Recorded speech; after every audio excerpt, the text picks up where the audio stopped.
एखाद्याचं मन दुखत असेल, लुच्चीलबाडी करत असेल, पण व्हाईट कपडे अंगावर घालते, उपासक झाला का? नाही, तो उपासक होऊ शकत नाही. उपासकासाठी हे मात्रा पाडावं लागेल. त्यालाच बौद्ध धर्मात उपासक म्हटल्या जाते. विशाखा माता ही बौद्ध धर्माची कट्टर उपासिका होती. विशाखा माता हे बौद्ध धर्माची कट्टर उपासिका होती. भगवान बुद्ध त्यांना काय म्हणत होते माहिती आहे का? मिगार माता. का म्हटलं मिगार माता त्यांना? का म्हटलं? कारण त्यांचं लग्न झालं आणि लग्न झाल्यानंतर त्यांना जैन धर्मगुरू असतात, त्यांच्या कुटुंबात त्यांना सून म्हणून नांदायला गेल्या. आणि तिथं गेल्यानंतर त्या विशाखा मातेच्या त्यांच्या सासरा तो जैन धर्मगुरू त्यांच्याकडे आले होते. कोण आले होते? जैन धर्मगुरू. आणि जैन धर्मगुरू आल्यानंतर नवीन विशाखा नांदायला गेल्यात. मग त्या जैन धर्मगुरूला मग यांना हे वयाच्या 7 वर्षाच्या असतानाच भगवान बुद्धाचं प्रवचन ऐकायला जायचे. आजी आजोबा कडेवर घेऊन जायचे. मग भगवान बुद्धाचं प्रवचन चालू होण्याच्या आधी बुद्धं शरणं गच्छामि, धम्मं शरणं गच्छामि आणि संघं शरणं गच्छामि. आणि प्रवचन संपण्याच्या आधी तिला उठवायच्या. मग तेव्हा ती बुद्धं शरणं गच्छामि, धम्मं शरणं गच्छामि आणि संघं शरणं गच्छामि ऐकायचे. मग विशाखा इतकी धार्मिक बनली, कट्टर ती बौद्ध उपासिका बनली. आणि मग तिच्या जेवण करताना बुद्धं शरणं गच्छामि, झोपताना बुद्धं शरणं गच्छामि.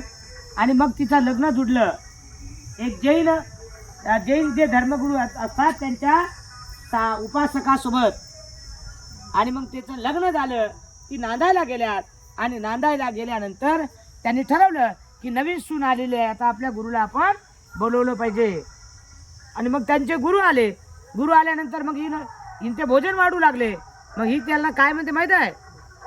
बुद्धं शरणं गच्छामि, पोळी घ्या पोळी, धम्मं शरणं गच्छामि, भाजी घ्या भाजी, संघं शरणं गच्छामि, वरण घ्या वरण.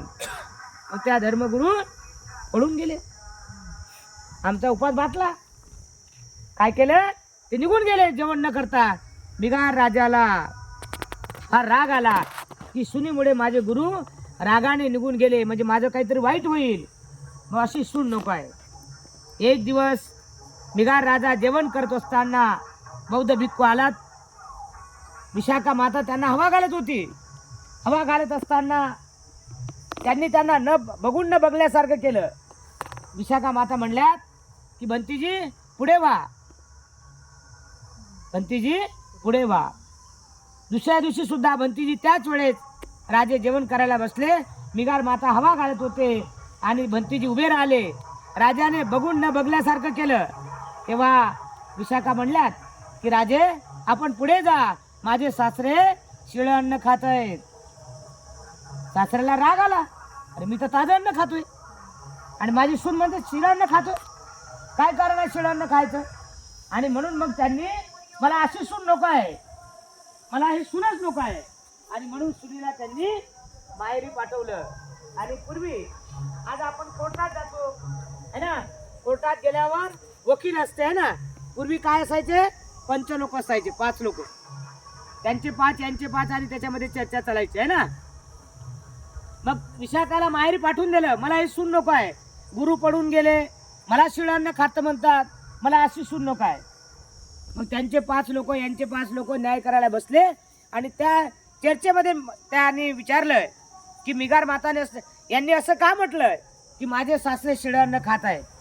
ती म्हणली की हे जे संपत्ती आहे माझ्या सासऱ्याच्या आईवडिलांनी कमावलेली आहे आणि म्हणून मी म्हटलं की माझे सासरे शिळांना खात आहे.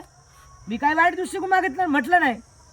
त्याच्यानंतर त्या राजाला लक्षात आलं हे बौद्ध धर्माची कट्टर उपासिका आहे आणि म्हणून त्याचं नाव मिगार होतं आणि म्हणून तिला मिगार माता म्हणून घोषित करण्यात आलं. कशामुळे?